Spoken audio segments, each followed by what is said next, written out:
Alright, hey guys. I'm just now getting time to look at Savannah's annotation of the author's craft. And overall, I just want to say, Savannah, I think that you did a really, really good job at doing this. Some things that you pointed out I probably wouldn't have noticed the first glance of reading it. So I'm really glad that you pointed it out so that I could take a second and read it and actually understand it. For example, when you said this is a declarative sentence, I didn't fight with Mr. Nesbitt. I didn't take any money from him. I probably would have just read that and kept on reading, not really pointed anything out.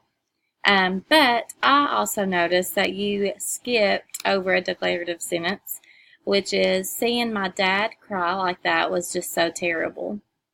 And this is, like I said, a declarative sentence, and I feel like it kind of reflects, or the narrator reflects, what he already said at the beginning, which you said was an active voice, when he said, I've never seen my father cry before. He wasn't crying like.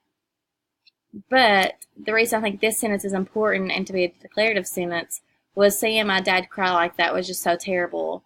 It's his feelings, and he actually declares what he's feeling and what he thinks. And it's just saying that during this crisis of the time of the family, the narrator going to jail, the son was feeling bad and feeling guilt for his dad going to jail.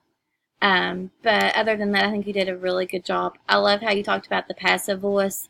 That's probably another thing that I would have skipped over and not really thought much about. And that the harsh simile embraces the narrator and the feeling he feels as though he is burdened to his father, which kind of goes back to my sentence why I think that it's important in talking about how he feels about his dad going to jail. But I think that you did a really good job, Savannah, and thank you for sharing it with us. All right.